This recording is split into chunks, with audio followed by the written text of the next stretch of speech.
Good evening, and welcome to the 6 o'clock news. I'm Jack Lowery, reporting for Channel 4. To our top story tonight, it is the 160th anniversary of John Sutton finding gold in California. Of course, this led to the giant economic and population boom in California. Jack Lowery has more on the story.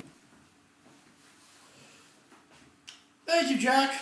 I am Jack, and people up here in Sutton County are in a state of jubilation as it is the 160th anniversary of their forefathers, John Marshall and John Sutton, discovering gold in California.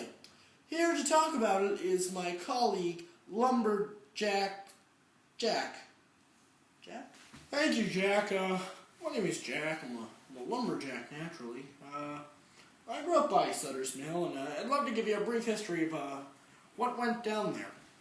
So, John Sutter decided to make a sawmill up here with his good business partner, John Marshall. Now, originally, it was a sawmill. They didn't harvest gold because obviously they didn't know gold was there. Now, as John Marshall was inspecting the American River, which was actually the river by the sawmill, he noticed something a little shiny in the river.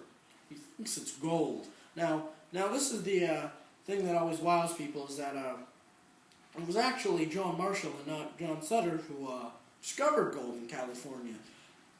You learn something new every day. And so John Marshall and John Sutter, they locked themselves in a room for just hours upon end. They're just testing the gold, whatever it was, over and over and over again, doing whatever things they could just so they could get the reassurance that this really was gold. Once they had the confirmation, no one could know. I mean, come on, what if they were to find out there was gold in California? I mean, there would be millions of people coming trying to find their fortunes, which is eventually what happened. Jack, I'm gonna have to interrupt you. I got some questions, and I think the viewers do too. So how did the word spread if Sutter and Marshall did not want the word to get out that there was gold? Who exactly cracked the case? Well, what happened, Jack, was Samuel Brennan, one of the leaders of the Mormon Church, had written about the discovery of gold in his paper, the California Star. After there was confirmation in other newspapers as well, people came from all around the world to lay their claim on the American River near Sutter Mill. Population in California then began to boom. Yeah, Jack, I got another question. So, gold isn't really discovered every day, and I was wondering, once word got out that there was gold in California, was it just a national thing where people were coming from the East Coast to find gold, or was it more of a global thing where people from around the world were coming to find their fortunes? Yeah, Jack, I'm glad you mentioned that. Actually, many people came from different parts of the world, and not just America. Very few actually came from America. I mean, of course, they came by the thousands, but not nearly as many as the international travelers. People came from Mexico, from Peru, Chile. They traveled up this thing called the Isthmus of Panama. Try saying that 5 times fast, huh? People came from, all over South America, obviously, from Australia, and a lot came from China, actually, which explains the large Chinese population in San Francisco. If you ever have been there, there's a huge Chinatown, there's a huge population of the Chinese, which was mostly because of the California gold rush.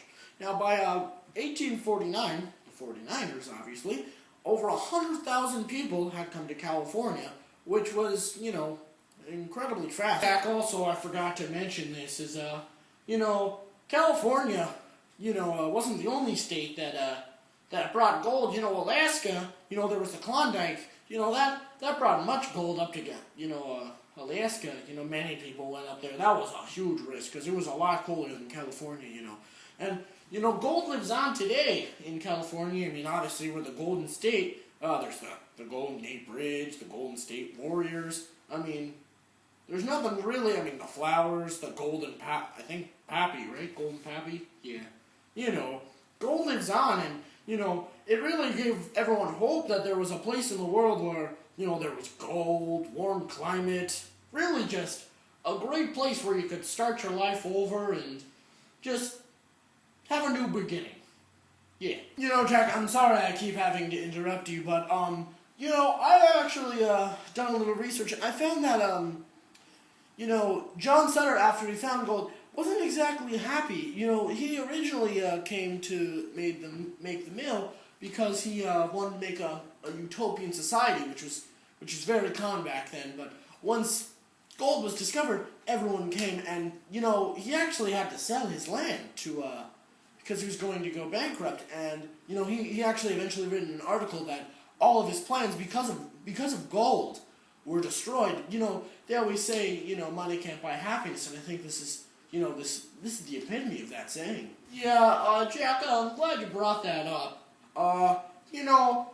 Once John Sutter, word spread that, there was gold in California when everyone started coming, it was really a cutthroat place, there was guys jumping each other's claims, shooting each other, which is not really a utopian society, the miners weren't making the money either. It was actually the merchants who were selling them stuff. There's actually a lot of crazy things, people were actually spending $100 on a glass of water.